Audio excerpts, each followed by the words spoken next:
Hello and welcome back to my channel. I am your host Bhavna Rajgopalan, and today we have a very special guest, that is a dear friend of mine from ISD who later turned out to be my husband. This is Divya Mittal, and we both were batchmates at ISD.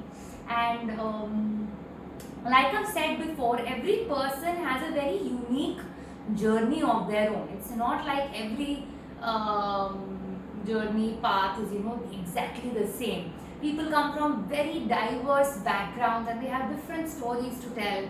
And I thought it would be a great idea to hear from him what his journey was like, and if there's any inspiration you can use. So let's go and shoot some questions at Mr. Dev. So, Dev, first question. I know that you appeared for your GMAT much earlier than you applied to ISB. So, what was your planning and preparation like? See, I was fresh out of my engineering college. In 2015, I had a small window between the beginning of my job and after my graduation was completed. So I utilized that time because I had nothing to do then. So I took a good 4 or 5 weeks, devoted all my energy and time to preparing for GMAT. And the idea was to get a score and keep it for a while and make your profile for the next few years in a manner so that I can apply in MBA colleges, not only in India, but my plan was to apply for abroad, colleges abroad also. So those 4 or 5 weeks, I had a very easy time. I didn't struggle a lot with the preparation.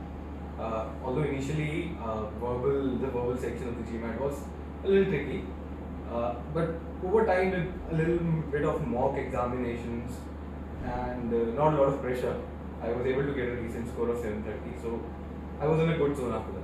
Okay, so you got a 730 and you put in only 4 to 5 weeks of prep. As opposed to me, who put in like, I think, nearly 2.5 to 3 months of prep.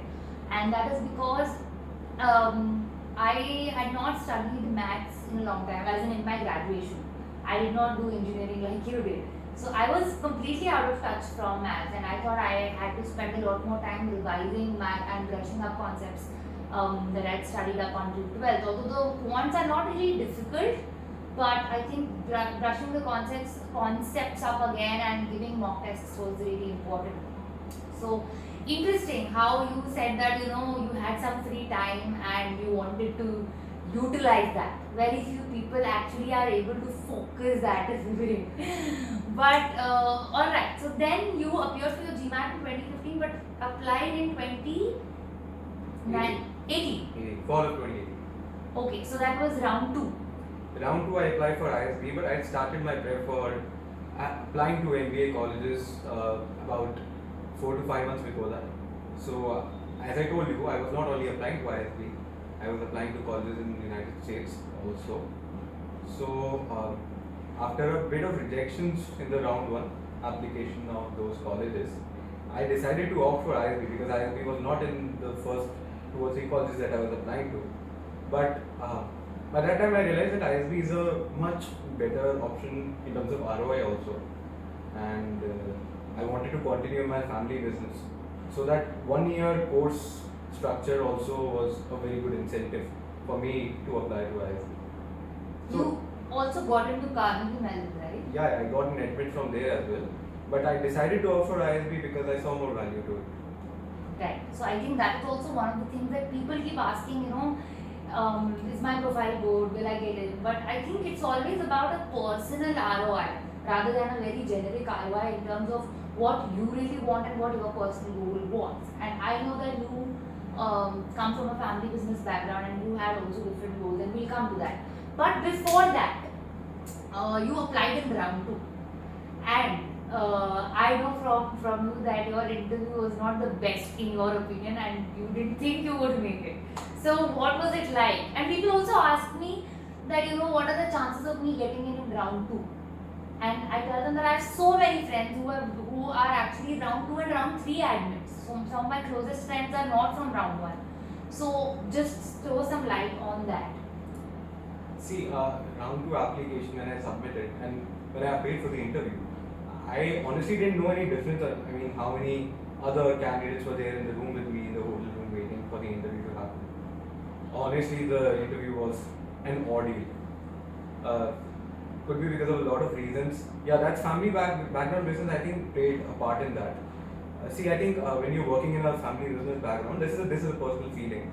I think they would want to grill you a lot more because they want to see the genuinity of with which you have worked in your family business. Some people do a lot of faffing while appearing for their applications.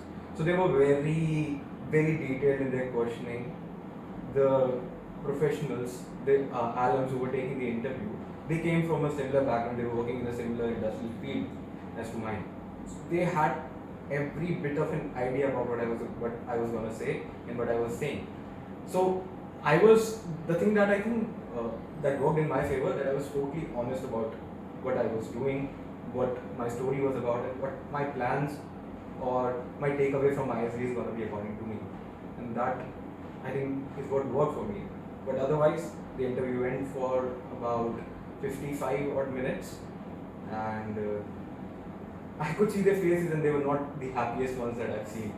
So I thought my chances of getting into ISB was slim. Although I received a lot of encouragement from a lot of people that your score's good, even if your interview didn't go well, you have other things to fall back on.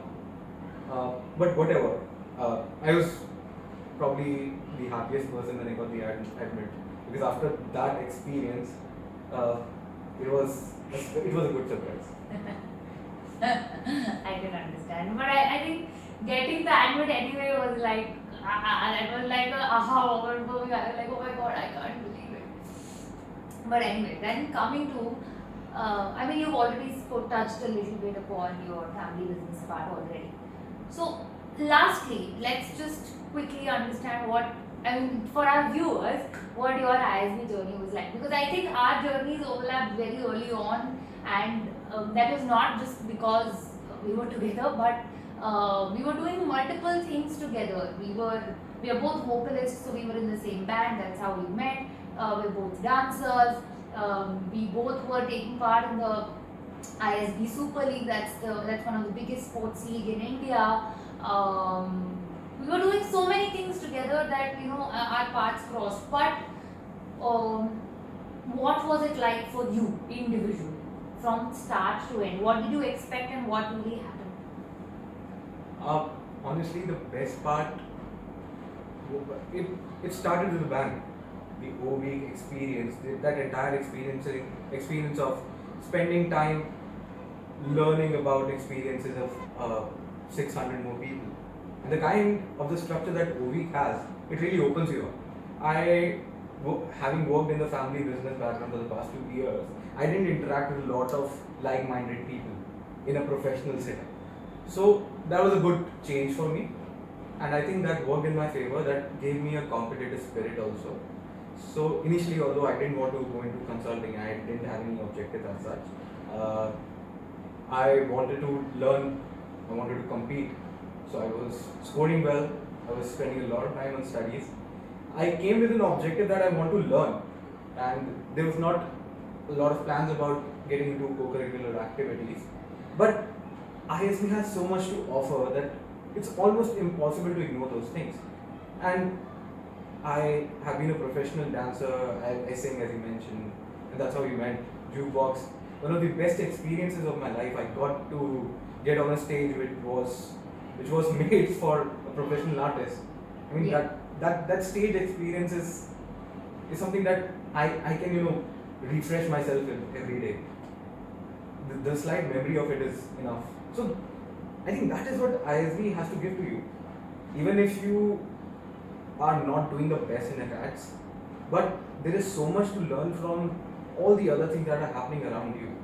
There is so much value. You learn to communicate, you learn to talk, you learn to understand people. So that for me was the best part of ISB. I could just get out of my room and head over in any direction, and I will be set. I won't have to worry. I will be engaged in something important. I remember because if we got out of our quads, that is our rooms, we'd be crossing each other's paths. Either I would be coming back from theatre practice, and he'd be coming back from a quiz, and then we'd be going for the music room practices, and then we'd go for some sports practices, and then next morning we'd have to wake up early for class. But before that, we'd still party, right? So yeah, I wish we could just go back to those times, but it's been a hell of a year, and I think that is one reason why, and at least at IFB, it is called the year of transformation. So that's about it from us today, and we will come back to you with more. Stay tuned and subscribe.